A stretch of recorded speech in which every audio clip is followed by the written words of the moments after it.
Hi friends, வணக்கம் and welcome to புளியங்கா channel. இன்றைக்கி நம்ம புளியங்கா சேனலில் ஒரு புதிய பரிமாணத்தில் ஒரு ஃபுட் ரெசிபி ஷோ பண்ண போகிறோம். அதோட முதல் வீடியோ தான் இன்றைக்கி. என்னடா திடீர்னு ஃபுட் ரெசிபிலாம் யோசிக்கிறீங்களா?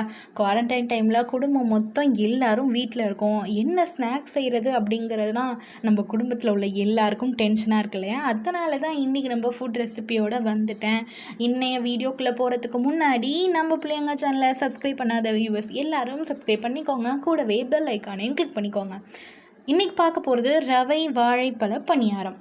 இந்த ரெண்டு அதாவது ரவையும் வாழைப்பழம் ரெண்டுமே ரொம்பவே ஹெல்த்தியை கொடுக்கக்கூடியது நம்ம உடம்புக்கு.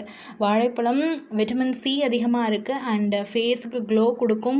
அண்டு ரவை பார்த்திங்க அப்படின்னா விட்டமின் பி அதிகமாக இருக்குது அண்ட் பொட்டாசியம் கண்டென்ட் கூட. ஸோ இது ரெண்டுமே சேர்ந்து நம்ம ஒரு ஸ்நாக்ஸாக சாப்பிடும் போது கண்டிப்பாக பிள்ளைங்களுக்கு ஹெல்த் கான்ஷியஸாகவும் இருக்கும், ஒரு நல்ல ஸ்நாக்ஸாகவும் இருக்கும்.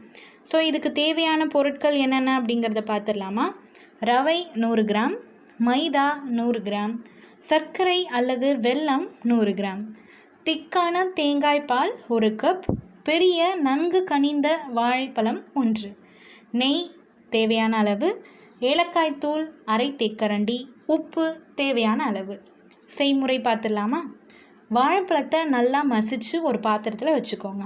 அதுக்கப்புறம் ஒரு பெரிய பாத்திரத்தில் ரவை, மைதா, சர்க்கரை இல்லாது பொடிச்ச வெல்லம் இதை சேர்த்து நல்லா மசித்து வச்சுக்கோங்க. மசித்த பிறகு ஏற்கனவே நல்லா நம்ம மசித்து வச்சுருக்கோம் இல்லையா வாழைப்பழம், அதையும் சேர்த்துக்கோங்க. அதோட சிறிதளவு ஏலக்காய் தூள், உப்பு சேர்ந்து நல்லா கலந்த பிறகு அதில் தேங்காய் பால் கலந்துக்கோங்க. தேங்காய் பால் உங்களுக்கு பணியாரத்துக்கு இன்னும் நல்ல டேஸ்ட்டை கொடுக்கும். இது நல்லா இட்லி மாவு பதத்துக்கு வர வரைக்கும் நல்லா கரைச்சிக்கோங்க. ஒருவேளை மாவு கெட்டியாக இருக்கிற மாதிரி இருந்துச்சுன்னா கொஞ்சோண்டு தண்ணீர் சேர்த்துக்கோங்க. அதுக்கப்புறம் அடுப்பில் பணியார சட்டியை வச்சுக்கோங்க. ஒவ்வொரு குழிலையும் தேவையான அளவு நெய் ஊற்றுக்கோங்க. நல்லா அடுப்பை மிதமாக வச்சுக்கோங்க. ஏன்னா மிதமான சூட்டில் இருக்கும் போது தான் நல்லா வெந்திருக்கும், பப்ளியாகவும் வரும்.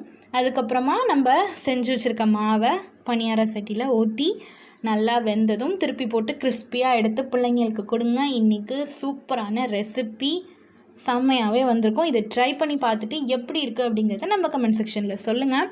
இந்த வீடியோ பார்த்து நீங்களும் வீட்டில் கண்டிப்பாக ட்ரை பண்ணி பாருங்கள். இந்த வீடியோ உங்களை இம்ப்ரெஸ் பண்ணியிருந்தா லைக் பண்ணுங்கள், ஷேர் பண்ணுங்கள். மறக்காமல் நம்ம புளியங்கா சேனலை சப்ஸ்கிரைப் பண்ணுங்கள். தேங்க்யூ.